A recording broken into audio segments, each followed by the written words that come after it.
You're listening to The Hour of the Time, and I'm Pooh. I'm William Cooper.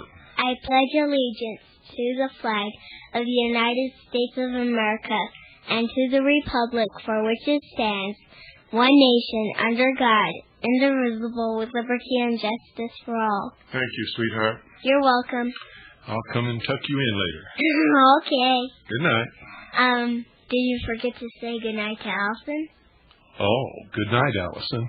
And she's awake right now, but it's her bedtime. Sure is. It's yours, too.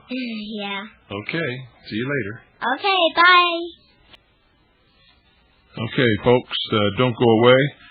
I'll be right back. And remember, if you've got any socialist friends hanging around or across the street or down the way or something, go drag them into your living room because they've got to hear this, and so do you.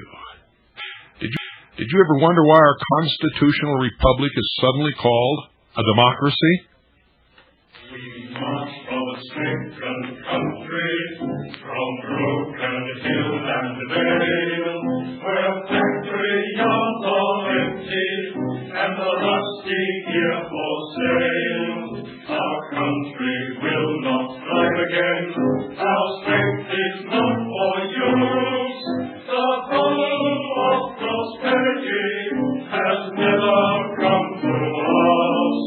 Then rouse to our breath when you hear us marching by. For civility is dead and the means that soon shall die. So they think our spirit's broken because we're on the bed. We will sack the Salvation government. We need the workers' trade. Stamp, stamp, stamp, stamp. We will stamp the Salvation government. We need the workers' trade. And this employer's government is hoping for the best. To set worker against worker by the grading of the test. They will train us in their labor camps for action against you. But we look for the working class, for we are workers too. Then rouse to our breath when you hear us marching by. For civility is dead and the means that soon shall die. So they think our spirit's broken because we're on the bed. We will stamp the Salvation government. It needs the workers' trade. Stamp, stamp, stamp, stamp. We will stamp the Salvation government. It needs the workers' trade. Ladies and gentlemen, Lenin, V. Lenin, you all know who Lenin is, don't you? Said this, quote, democracy is indispensable to socialism, end quote. Now, why is that, do you think? Well, it's simply this, ladies and gentlemen. They're calling the United States a democracy now. It is not, never has been. It is a constitutional republic. A constitutional republic is where there is a balance of power.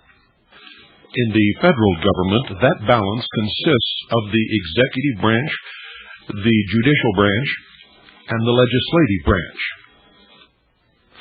In the election process, where we elect our representatives to go and take care of business for the state in Washington, D.C., we elect representatives. Our founders set this government up so that senators were picked by the state, not elected by the people. This would make sure that our constitutional republic could not become a democracy and thus turn into an oppressive, dictatorial, socialist state. For they understood the process well. The first step into turning the United States into a democracy was taking the power of the state to choose its own senators away and put it in the hands of the electorate, or the people. Whenever the people see that they can vote themselves whatever exists in the treasury, socialism quickly follows.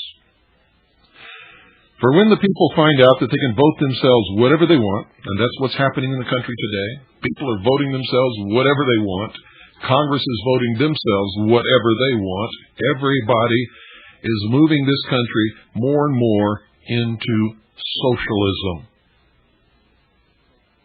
With socialism eventually comes a dictatorship.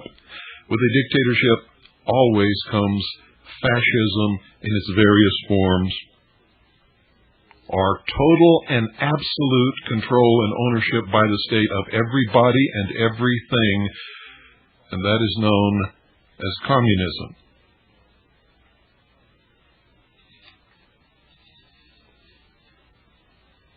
Freedom disappears, ladies and gentlemen, when people become dependent upon the state, or upon a dictator, or upon a king, or a lord, or an emperor, or a baron, or a duke or duchess, for their very existence, for their job, for their clothing, for their food.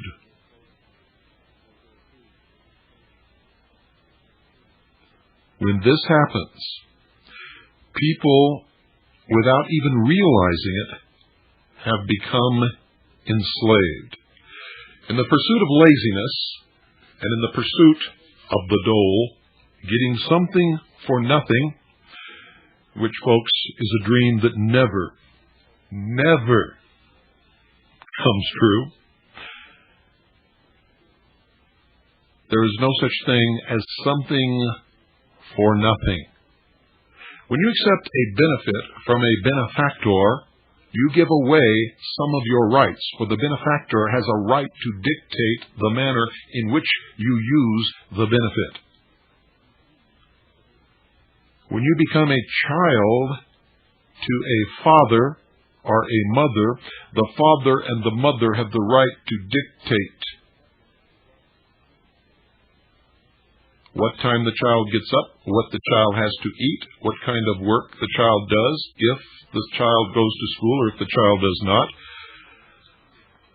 what time the child has to be in bed, whether the child can go out, whether the child can drive a car, whether the child can have a bicycle, whether the child gets any gifts at Christmas time or any other time of the year for that matter.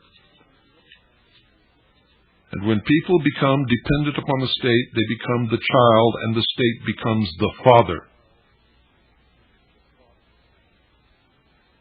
And you had better understand that.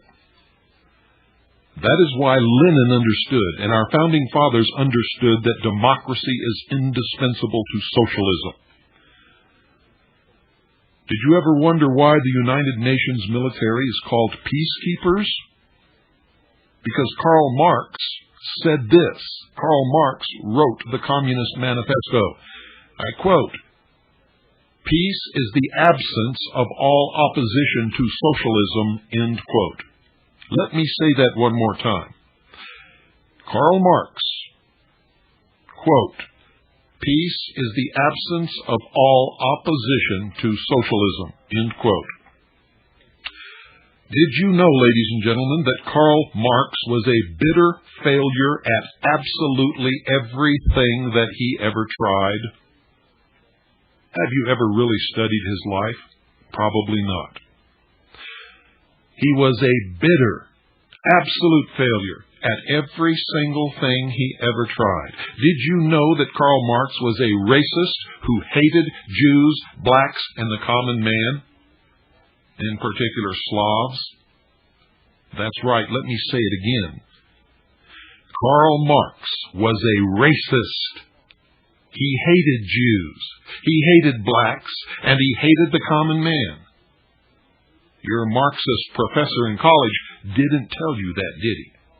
Did you know that Karl Marx was nothing more or less than a stooge for a wealthy capitalist named Friedrich Engels?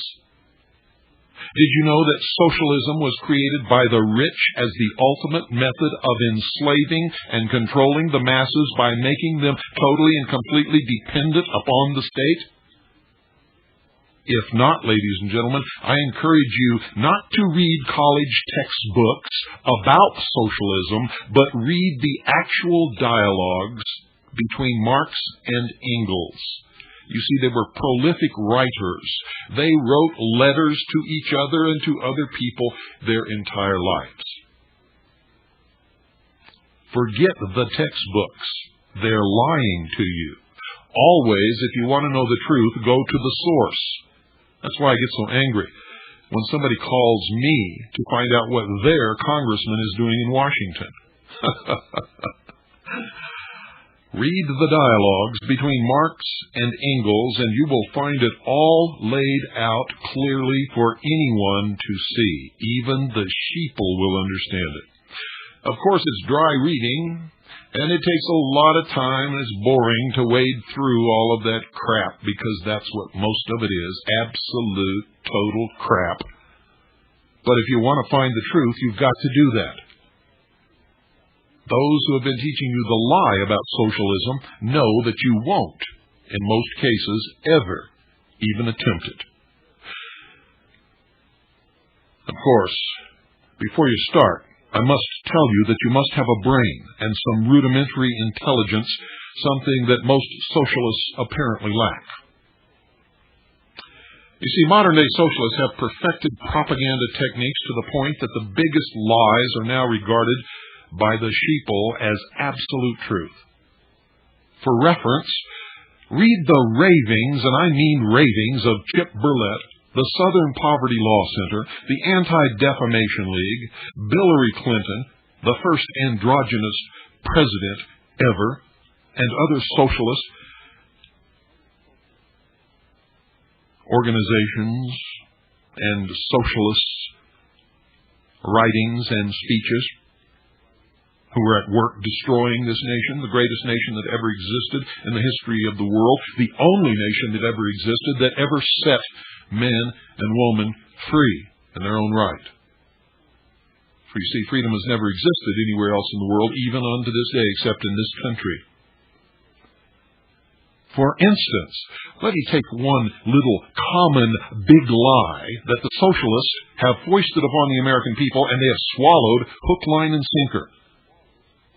You see, the concept of right versus left. With the socialist given that the left extreme is communism, which is good somehow, left, liberal, communism, socialism is good, and the right extreme is Nazi, bad. This has happened through repeated connection of Nazi with right, and not any basis in fact whatsoever. It is a deception of the greatest magnitude, for Nazi is not right, never was right, and can never be right, pun absolutely intended. You see, ladies and gentlemen, any scale must measure two extremes, or it's not a scale. In effect, heavy versus light, white versus black, light versus darkness, fat versus thin, and etc. You see, the concept that a scale measuring left versus right has at its two extremes elements of total control and oppression is absolutely ludicrous, and is one of the biggest lies that has ever been foisted upon this world. The truth, ladies and gentlemen, the truth is that the scale measures at the extreme left the total control and ownership of everything and everyone by the state. This is called communism. Versus, at the right extreme, the absence of any control of anything or anyone by anybody, which is called anarchy. Between these two extremes are all the other forms of government and/or control or absence of control. Somewhere near the middle is our constitutional republic. Didn't you ever wonder, ladies and gentlemen, how the socialist big lie made anarchists absolutely disappear from the equation? On the left was total control of communism. On the right was the total control of fascism under Nazis. What was anarchy supposed to be in the middle? Where our constitutional republic actually sits? Didn't you ever wonder about that? Or do you ever wonder about anything anymore? Have you been so conditioned, so brainwashed, that you just accept whatever comes across the big eye, the propaganda machine of Big Brother in your living room? You see, Nazi could never be on the right. If on the left is socialism and communism, Nazi cannot, absolutely cannot, could never be on the right.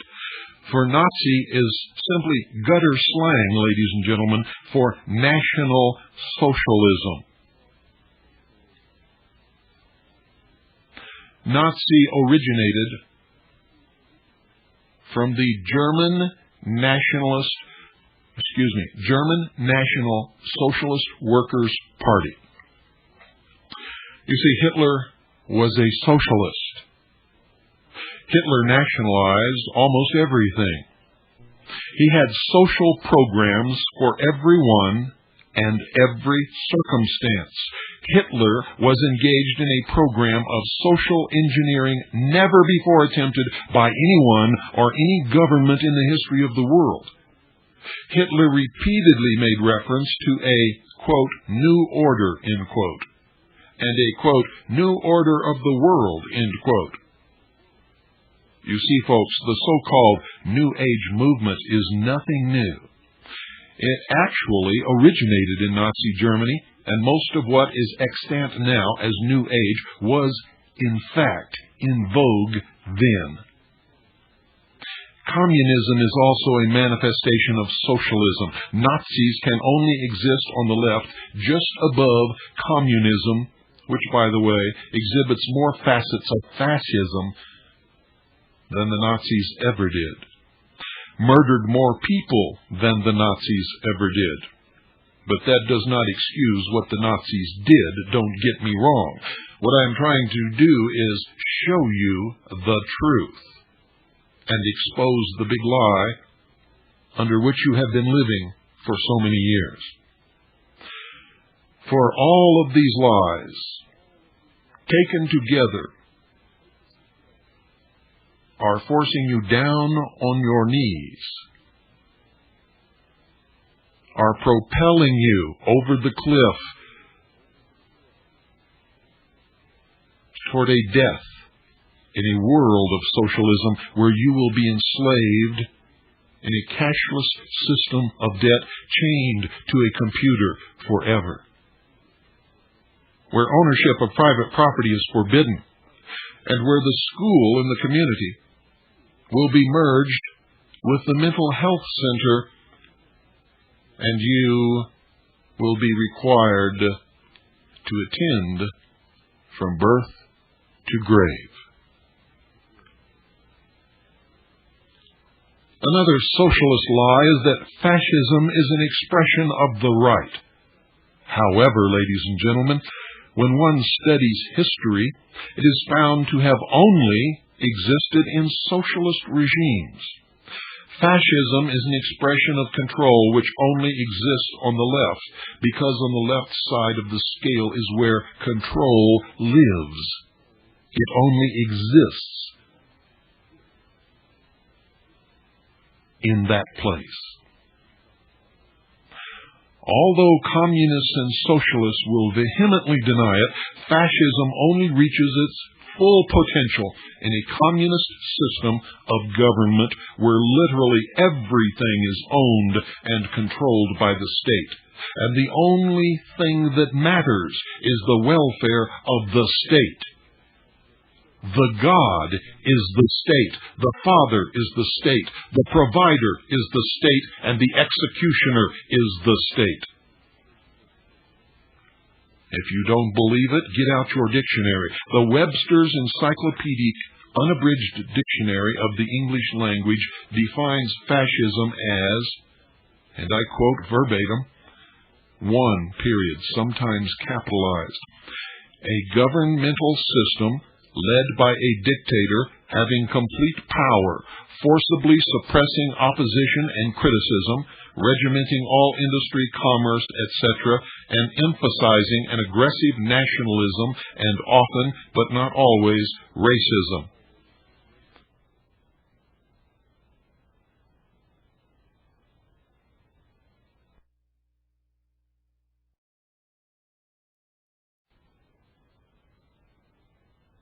The communists were nationalistic. Go back and read the rhetoric of the Soviet Union. Read the rhetoric of Cuba. Read the rhetoric of every socialist and communist nation that has ever existed. And you will quickly discover that you are wrong. You say a world government cannot be nationalist? Yes, it can, ladies and gentlemen, and it will. And it is already beginning to show the signs of that. For if you are not in the politically correct frame of mind, where you speak of the world and the world community and the brotherhood of nations as the number one priority, what happens to you?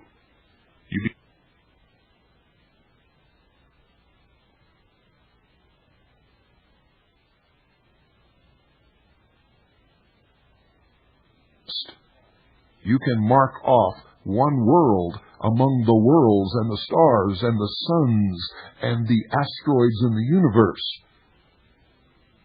and still be a nationalist.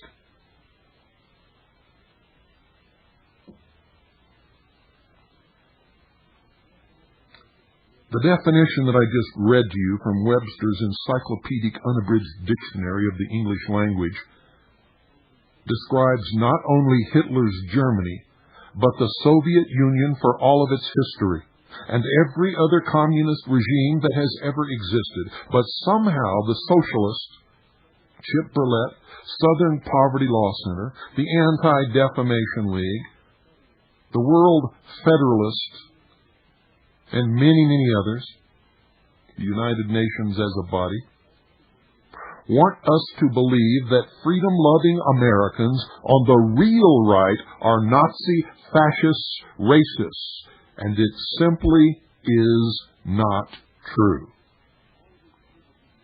All of these little idiots running around calling themselves Nazis and believing that they are on the right and believing that they are for freedom and believing that they support the Constitution for the United States of America are not only lying to you, ladies and gentlemen, they are lying to themselves, which is the worst thing that any human being can ever do. They are nowhere near the center, much less the right.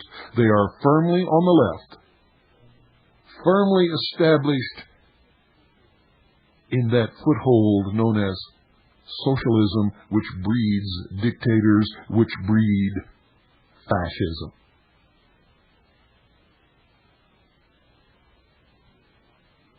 And if you're a Nazi, or you think you're a Nazi, and you're hearing this for the first time, you'd better sit down and think about it, because what I am telling you is the first truth you've ever heard in your life.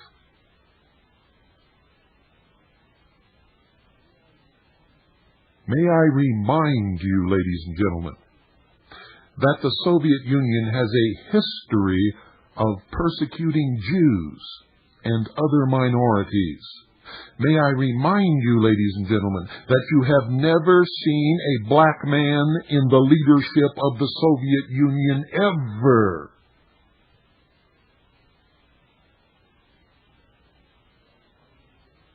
May I remind you that the Soviet Union has always benefited its minority states last, when and if they were ever benefited at all. And that is only if you consider the concept of we pretend to work and the state pretends to pay us a benefit.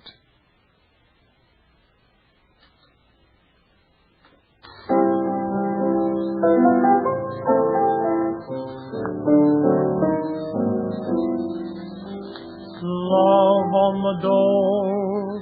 That's a luxury we can't afford. For they don't approve of love on the dole, on the unemployed assistance board. We've no room of our own, there's nothing but the benches in the park, where we can sit alone and hold our hands and whisper in the dark. We can't do the things that other lovers do, and it's hard to live on nothing but dreams. When the things you dream can never come true, there's not much sense in life for us, it seems. Funny romance, though we love each other body and soul. In our hearts we know we haven't a chance, for there's no such thing as love on the door. Love on the door. How does, ladies and gentlemen, how does old Chip Burlett, the Southern Poverty Law Center, the ADL, the United Nations, the World Federalists, and all of these other people who espouse a socialist New World Order, how do they explain I'm talking about me and you, real Americans, how do they explain our resistance to more regulation and control? How do they explain J.J. Johnson, the black leader of the Ohio Citizens Militia? How do they explain me, William Cooper, one of the foremost leaders of the Patriot and Militia movement, being part Native American and married to a Chinese wife?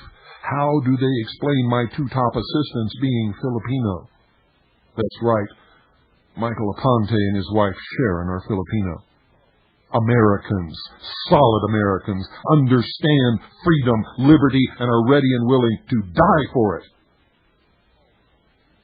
should they be called upon to do so.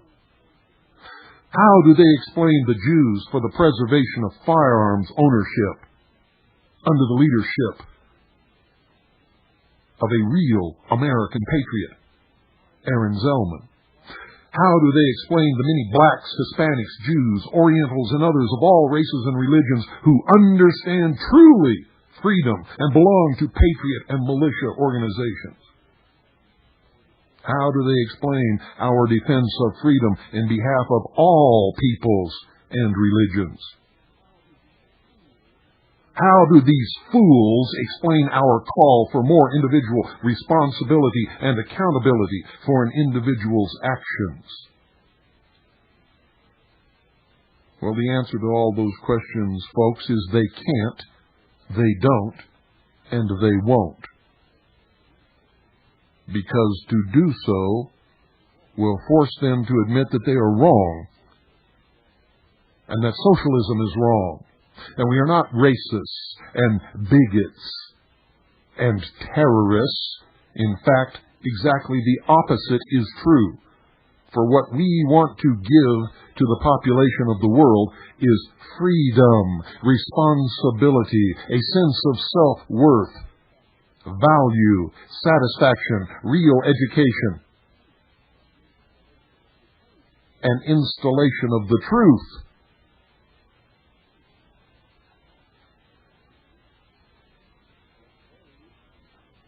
What they, on the other hand, wish to bring into the world is total and complete absolute control over every single person upon this earth,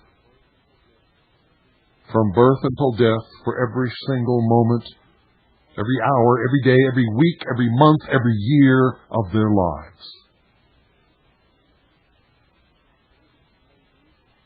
Shackled in slavery, in a cashless system of debt to a computer forever, where you have to have a card to travel or to get a job or to obtain medical care, where you cannot own even the simplest rudimentary weapon to defend your person and your property, which, by the way, you will have none of, since private property will not be allowed to be owned in the New World Order. In fact, you really don't own it now, although you think you do.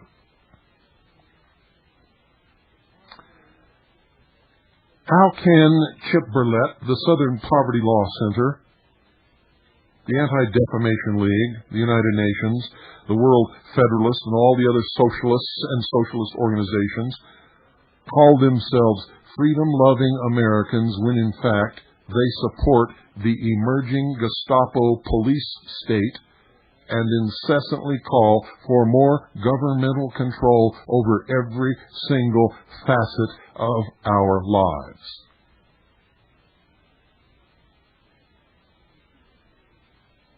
How many of you have really thought about that? How can these people call themselves freedom-loving Americans when they call those who are sworn to protect and defend the Constitution for the United States of America racists and fascists and terrorists, when in fact, ladies and gentlemen, the Constitution is the only document in the history of the world that ever set men and women, including blacks, free? How can they claim to be freedom-loving Americans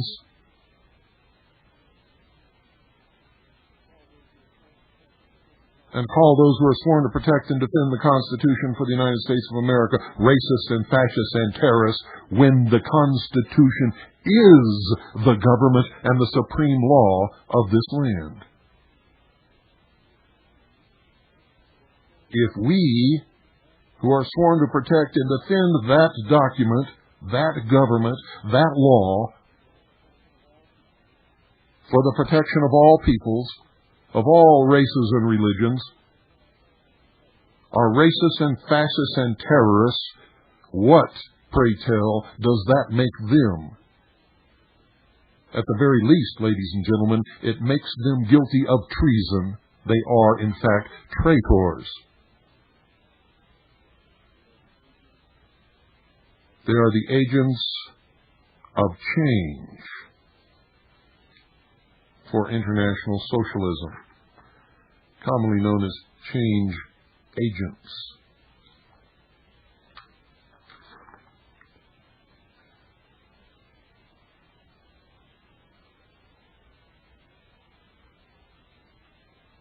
I'm letting you think about that for a little bit. Do you really have a grasp upon what I'm trying to teach you tonight? Many people write me letters and say they're thankful for my ministry. This is a ministry, ladies and gentlemen, but it is a ministry of freedom. Freedom. For all peoples, all religions, all races, and I can only bring it to you because I personally believe in God.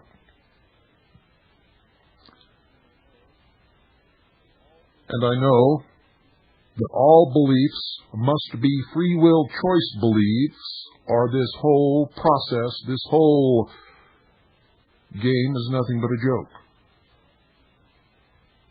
Therefore, I give you, because God gave me, your right to your personal choice. Anyone who truly understands freedom will do that. Anyone who will not do that does not, has not ever understood truly what freedom really means, what the founding fathers really were trying to give to us and to the world. those who are trying to bring into existence the New World Order know nothing of freedom, care nothing for freedom, and will not ever allow you a free will choice about anything.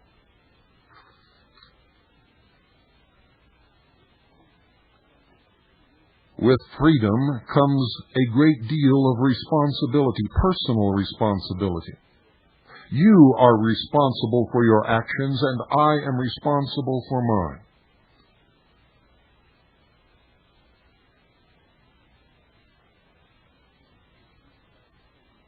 Which means that if you decide to take a walk on a cold day along a sidewalk that you know is covered with a sheet of ice, and you slip and fall, how dare you sue the city? How dare you sue the city?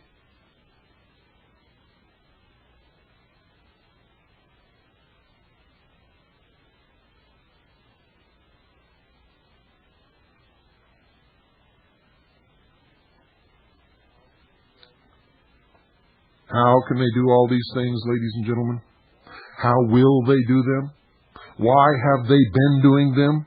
The answer is very simple. It's because Chip Burlett and the Southern Poverty Law Center and the Anti-Defamation League and a lot of the highest degrees of Freemasonry, the Order of the Rosy Cross, and all of the rest of them. I could spend an hour naming off all of these so-called fraternal organizations. The socialists and socialist organizations are change agents of international socialism. And they are, in fact, fascist. If you don't believe it, look at the legislation that they are passing through the Congress. Look at what is happening in this country. We are coming under a police state, the likes of which Hitler's Germany never saw. There is in this country being promulgated a Gestapo,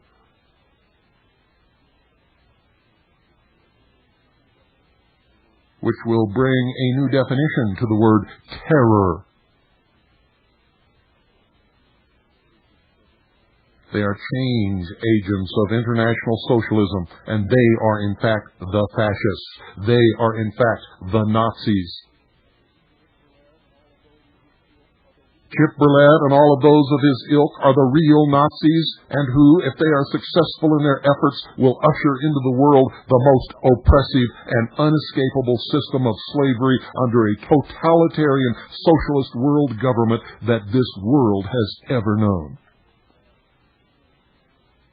They are internationalist socialists and care not one iota for the Constitution, individual liberties, freedom, or the principles and ideals upon which this nation was founded. And many of them are Jews.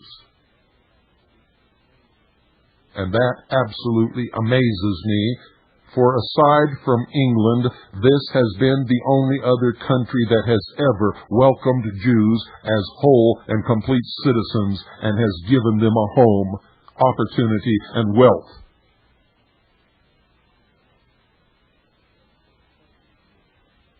And has protected them from persecution and continues to do so to this day.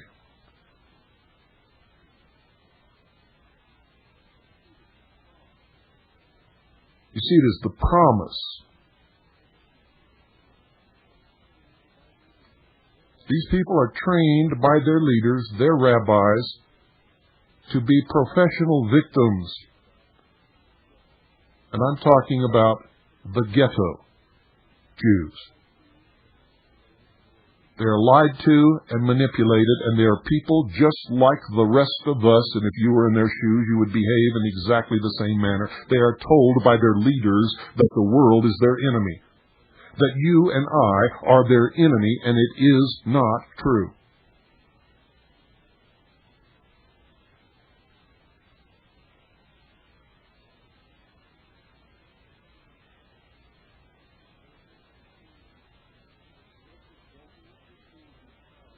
Joseph Goebbels would truly be proud of CHIP Burlett, the Southern Poverty Law Center, which has never done anything whatsoever to help poor people with legal representation in the South or anywhere else, or with any other type of help.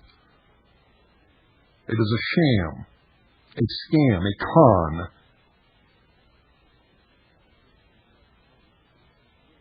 Through which they collect money to vilify Americans, to vilify the Constitution, to vilify patriotism, to vilify freedom and bring about oppressive laws. The police state. The Anti-Defamation League engaged in the manipulation of Jews and spying for foreign governments and outright treason. Not to mention the fact that they have been caught on many occasions promulgating the racist, anti-Semitic events which causes the Jews to empty their pockets into the coffers of the Anti-Defamation League.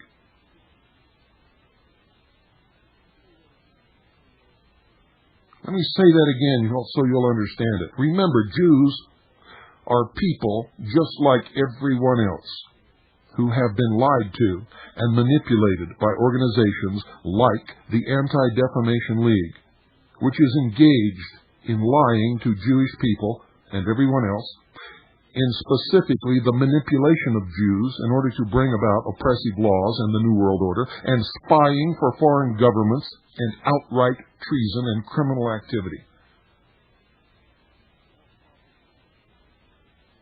A more proper name for this organization would be the Defamation League, for that is truly what they are engaged in.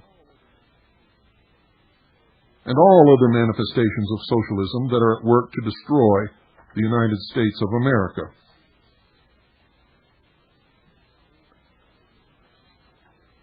How is it, ladies and gentlemen, that Chip Burlett and his cohorts do not know that the first thing socialist and communist regimes do when they gain the reins of power is to execute the intelligentsia that brought them to power?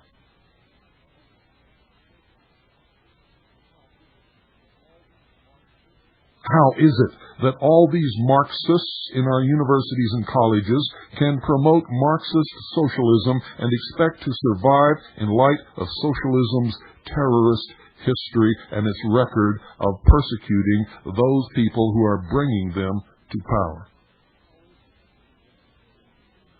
How is it, ladies and gentlemen, that the Anti-Defamation League screams, yells, and begs for gun control, knowing all the while that if the Jews in Germany had possessed guns and had formed militias, they would never have been thrown into ovens or labor camps? And how is it that they have been able to maintain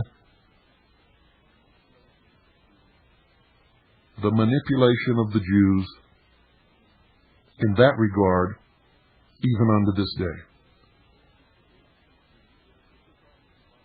That they actually believe that if they disarm everybody, they'll be safe.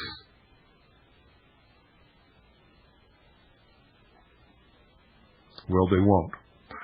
Because I happen to know from my research of those who are bringing about the New World Order that they intend to completely obliterate from the face of the earth all existing religions, nation-states, and free peoples. You see, Jews will be eliminated right along with Christians and the followers of the nation of Islam, along with all of those people whom they call useless eaters. You see, socialism has scammed the oppressed peoples of the world into believing that socialism offers them relief and a future utopia upon this earth. And it is a lie.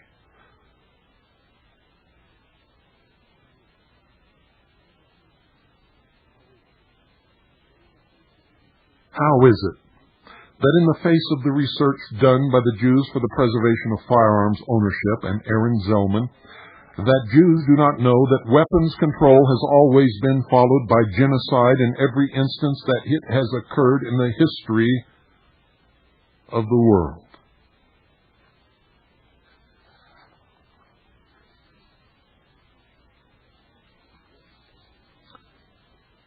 There's a book that I want you to read, ladies and gentlemen. By the way, what you heard tonight is my original research and writing. Belongs to me. I wrote it. I take full credit and responsibility for every word. It is the truth, whether you like it or not.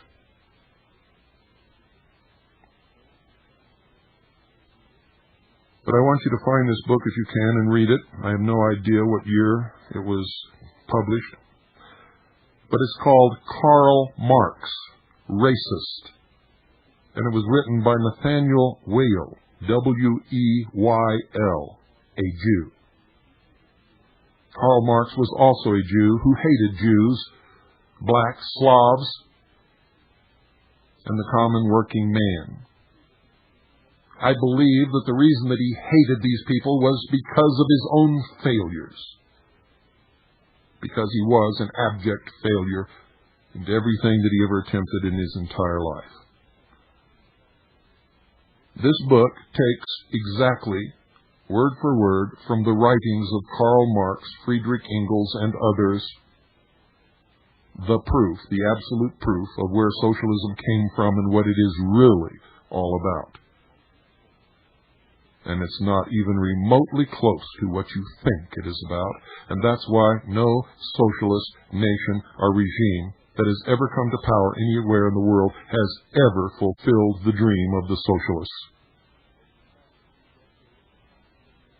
Over the past 3 decades, much has been written about the racist views of Karl Marx and Friedrich Engels, and why it is that nobody knows about these views is beyond my understanding. Most of this literature has been devoted to demonstrating that Marx, though of rabbinical descent on both sides of his family, was a fanatical anti-Semite. More limited attention has been given to the fact that the private correspondence of Marx and Engels is filled with contempt for Negroes. In fact, their common expression for Negro was nigger. Marx was a hate-obsessed man of rage and envy, whose contempt for the common man knew absolutely no bounds, and who detested Jews, blacks, and Slavs. He and Engels, in their writings, went so far, ladies and gentlemen, as to advocate wars of extermination against Slavic peoples and the destruction of Russia. Can you imagine that? Don't miss tomorrow night, because I'm going to quote from this book. I'm going to read from it verbatim. Good night. I hope you think long and hard about what you've heard tonight, especially if you're a socialist.